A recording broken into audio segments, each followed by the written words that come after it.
botanical brethren.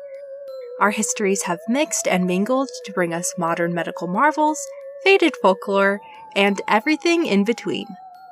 Of course, in order to understand the plant, we have to start with its roots.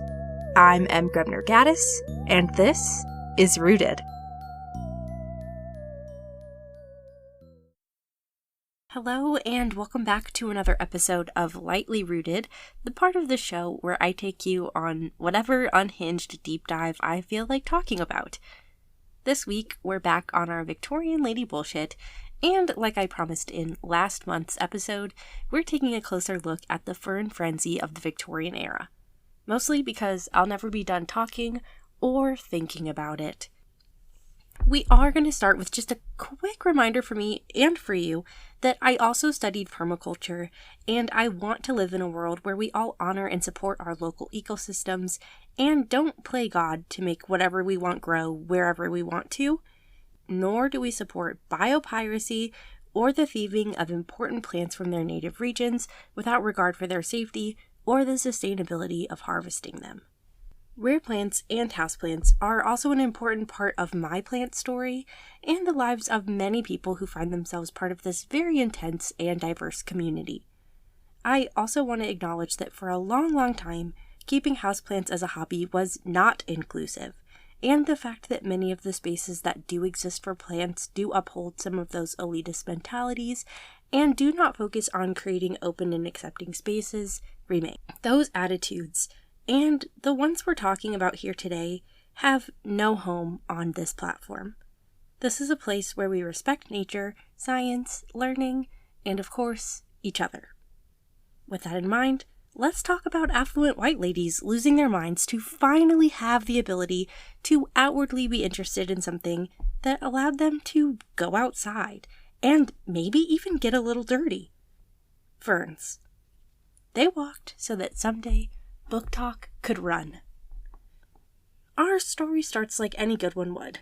You need a bunch of bored ladies looking for something to bring excitement to their lives. You know, a real desperate housewives kind of energy. And from there, we're going to dig into our first article from Atlas Obscura, titled How the Victorian Fern Hunting Craze Led to an Adventure, Romance, and Crime.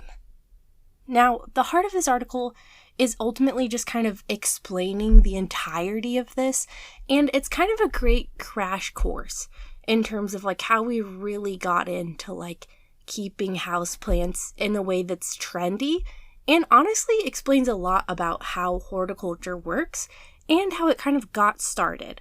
So with that, let's get cracking.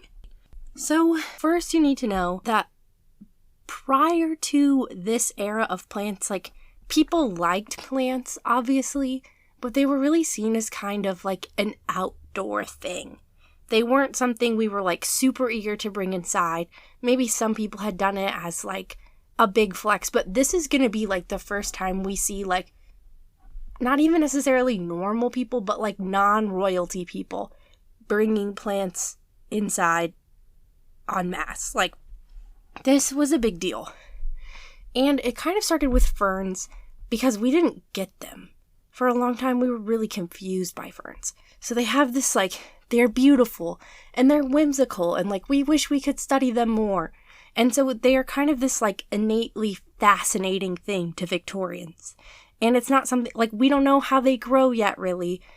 It's a couple years out from that German scientist, like, laying the sheet down and seeing all of the spores.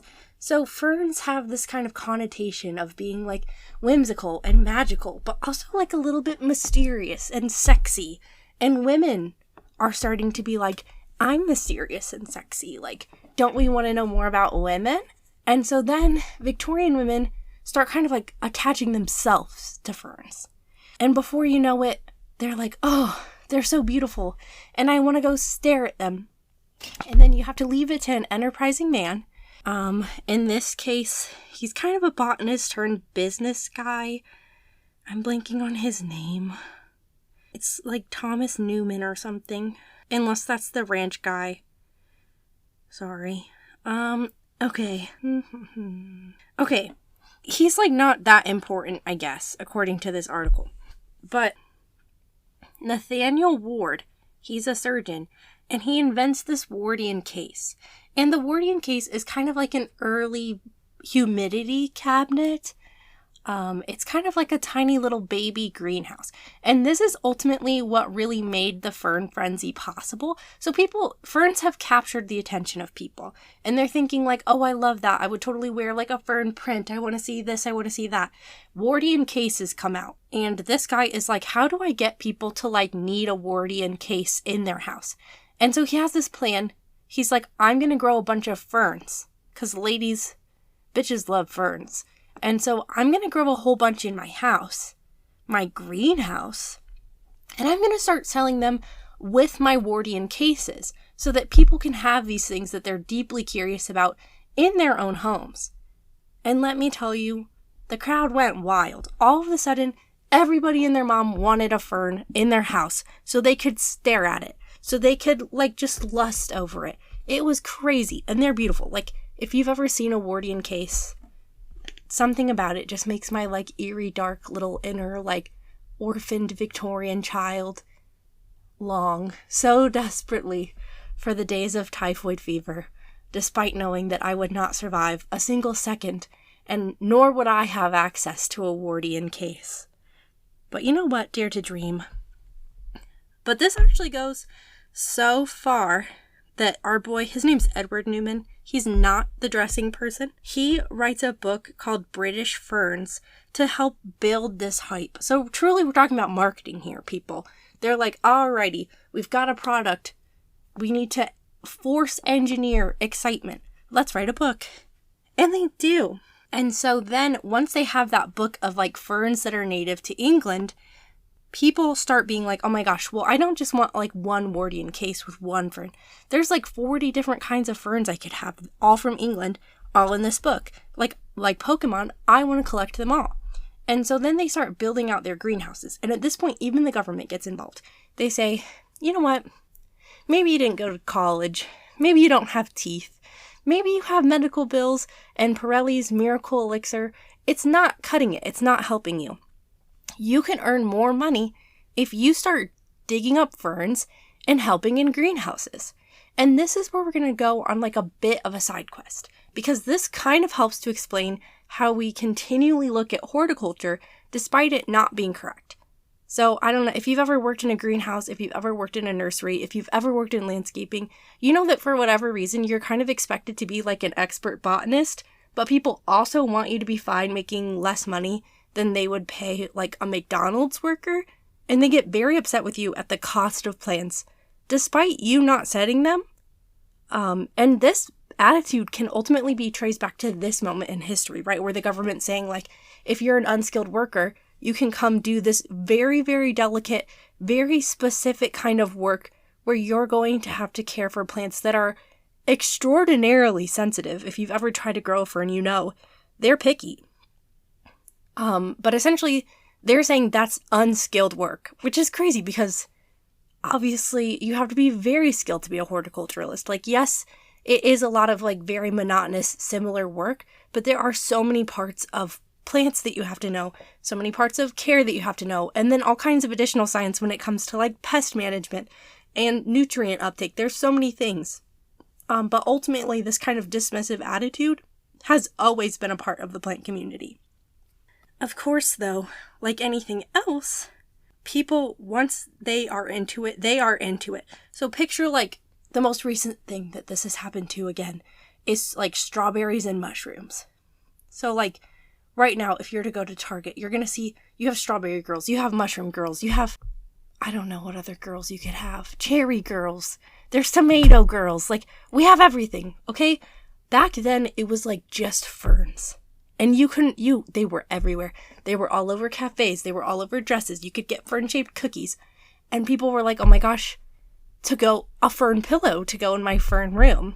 And before you know it, people were like, ugh, my husband already bought me all 40 ferns in England. Like, what am I supposed to do now? All I can do is look at them. And so then women start having these tea parties, right, where they're getting together with their friends. And they're like, hey guys, you know, I'm like kind of sick of being cooped up, and like I can't find this one fern that I want, but I bet you it's growing like in our backyard. Let's go dig it up. And so then we have a bunch of Victorian ladies like skipping out on their tea parties and just like going into the woods to like dig up ferns and take them home. Which sounds sick, right? Like it sounds kind of fun, especially when you consider that like most of these women have not done like a hard day's work ever in their whole lives, let alone like dug around in the dirt. So like it's freeing for them. They're running around, they're like smearing dirt on their faces, they're experiencing freedom. And obviously men are like, hey, we don't love it, but also like they're kind of leaving us alone. Like if they're here, they're not nagging, which is irritating, but whatever. Their husbands are kind of like, let's let them have it, boys. And so they keep doing that. They keep digging ferns up. But before you know it, obviously habitat is being destroyed because a bunch of random ladies are just traipsing into the woods and digging up whatever they want and then sticking them in these weird glass boxes at home and just kind of seeing what lives and what doesn't. So before you know it, there are not ferns in the woods. And keep in mind, a lot of us still don't really know how they're starting at this time. So people are like, well, obviously fairies are going to put them back, or like God's going to make them reappear, or they're all going to hatch like next winter when Satan's done with them. Like, it's fine. Guys, it wasn't fine. It was not fine. Ferns, basically, if you couldn't find it in a fernery, you couldn't find it in the woods, it was going to be a problem. But people weren't ready to stop. So instead, people were like, you know what? Let's go to a different country. Like, let's go dig up ferns somewhere else. And so then they did, which is kind of crazy. So it wasn't uncommon to see people going on these like fern expeditions to like the Americas where they could find different ferns, or really kind of all over. And then it gets really wild. Like, people start falling in love. People are going on like plant finding missions as part of their honeymoons. So they go on in this article to specifically talk about this one couple, John Gill Lemon and Sarah Plumer. And they went on a plant safari in the Catalina Mountains for their honeymoon instead of going to like Africa for a safari or something. And then, so they really wanted to take like very specific ferns away from Apache lands. And they made tunnels. So these two people, they're like wandering around the Catalina Mountains, which is kind of a rough landscape to just be traipsing through. And while they're here, there's like a literal war happening in California with white colonizers where the Apache people are being like, yo, we don't want you here. And then white people are being like, but we want to be here. And those two are like, and we want your plants. And so they're digging holes. They're making secret tunnels, literally secret tunnels, to sneak ferns out. And so they're fighting rattlesnakes. They're trying not to get pricked to death by cacti. They can't find any water. And they were gone for like a month. And they come back to England. They look rough as hell. But they are like, you guys are not gonna believe what we found. And she rips all the ferns out of her bag. She's like, look at them, ladies. It's like Oprah. Oprah giving away the ferns. But then it turns out, then everyone wants to do that. And of course, because men just can't let women have anything at this time, they credit it, all of the plant, quote-unquote, discoveries, because John and his wife do claim that they discovered these plants. The Lemons are saying, we found them all. They didn't, obviously. They already were known plants here. But the discovery is credited to John Lemon and his wife. And people are like, that's crazy, she got credit. But whatever. This then inspires affluent Americans to do the same thing. And so this is where fern societies here in America start popping off. The American Fern Society was literally founded right after their trip, and it still exists today. Americans, I'm an American, I love ferns. I have a giant fern tattoo. I love ferns. And people were running strictly ferneries for 100 years. It was wild. People were super excited, but like anything else people get super excited about, we got a little overly excited. And we kind of lost sight of the joy of ferns and kind of focused a little too hard on the capitalism side. So what ended up happening is a lot of really important plants were taken from their homes and kind of just distributed widely. And it really started causing problems with like biopiracy, because essentially white people were just running all over the globe, just like always, just kind of running amok and stealing things, but really having no regard for like the safety of the habitat that they were kind of traipsing into. And so that's something that is kind of important to remember too in this time. Like, as fun as it was for them to be quote unquote discovering new species, they really didn't go about this in a way that I think was good. I think obviously we can all be excited about plants, and now there are so many new varieties of plants because people are constantly getting creative and crossbreeding them. But if you are as excited about ferns as I am, I hope that when you go search them out, instead of like seeking to own them, you can hope to just really enjoy seeing them where they're growing natively and just like stop by and say hello. Because obviously they were having a lot of fun. And I think this kind of like fern hunting and those fern hunting parties were so great for so many reasons, right? Like, women were allowed to leave their house. Women were allowed to like things. I mean, asterisk, wealthy white women were allowed to leave their house and wealthy white women were allowed to like things. But this was kind of like one of the first things that people were like, all right, women, yes, girl, like get outside, have your fun. And men weren't threatened by this. Like, women were allowed to go be outside and enjoy nature. And the men in their lives were like, let them have fun. Whereas historically, that would have been seen as like very masculine. A man wouldn't want to marry you if you ran around in the woods outside, unless you were collecting ferns. So this was kind of the first instance of like women being allowed to just like things. And yeah, there was like some cultural issues. And yeah, it kind of led to the plant community as a whole being like not very inclusive and kind of looking down on the people who take care of plants. Those things are definitely not good. But I think it's kind of fun to know that like at the heart of the plant community, it has always been women. And women as a group have always played like a very important role in plants. That's something that I definitely don't take for granted. It's something I'm definitely grateful for. And I think it's kind of fun to get to like look at these moments in history and kind of draw connections to like why things are the way they are. So let me know if you would like to see more of this. I know this one didn't have a ton of structure, but I always like just kind of getting to do these like very specific deep dives. So let me know if you have any other topics you'd like to learn more about, or if you'd like a more structured episode on this where we talk about these stories in a more detailed way. That's all I've got for this week, but I'll be back next week with more wild tales to dig into. See you then!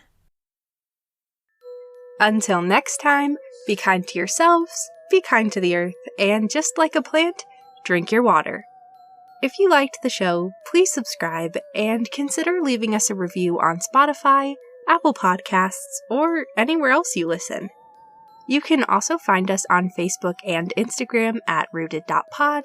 We're finally updating regularly on YouTube at rooted.podcast, and you can check out our website, rootedpod.com, for transcripts, updates, merch, and so much more. The show is written, produced, and hosted by me. I'm Grebner Gaddis, edited by Kat Fern of Fern Diagram, and our theme music was written and produced by Eric Cluxon. Rooted is a Henbane Media LLC production.